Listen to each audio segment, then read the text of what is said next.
All right, back again. This is an update on the constructor set spring spacer, the multi-spacer project that I've been working on for the last couple of months or so. It is now rendered in beautiful laser cut stainless steel. This is prototype 4 or something, and I think this is going to be the last one before beta testing, before I make a bunch of them and give them to people to see if to find out what's wrong with them.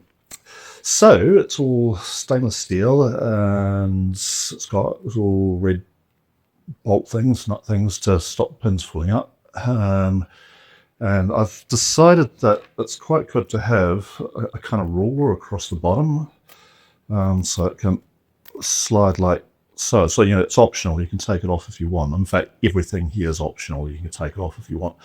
So it slides like so, because it makes it feel kind of stable, a bit more stable. Not that it feels unstable, but there's something reassuring about having it there. And I think it would be useful to be able to see what the sort of millimetre or fractions of an inch measurements are.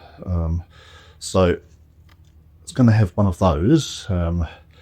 And oops, it's got a case now. I've made a little case for it. Look at that, isn't that beautiful? So it's got a space for the gadget itself and for the pins, extra pins. The ruler thing can go there. There's some extra arms and whatnot if you want to make this thing a bit bigger or a bit smaller. Little areas for the sort of connectors and tighteners, all little bits and pieces. Eccentric reels here. And it's got I'll take it out for now, but it's got acrylic lid held on with magnets, keep the whole thing together. So I've been playing with this for a couple of weeks myself now, and I'm finding that these little compartments for the little bits and pieces are exquisitely fiddly, and I will go insane if I have to get these. So I think the design of that thing is going to change, and the best thing I've come up with so far are test tubes. For some reason, I've got about 20,000 little glass test tubes, and they will look really cool if there's a row of them across here. It'll have this sort of steampunk kind of mad scientist kind of vibe, which I really like. Unfortunately, the face of glass is to break, and I've broken about 3 or 4 of these already, so these are going to have to look exactly the same as that, but be made out of something indestructible like plastic.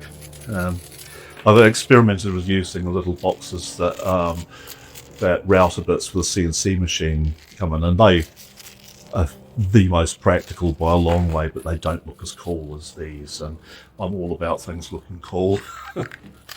So there you go, that's what I've got so far.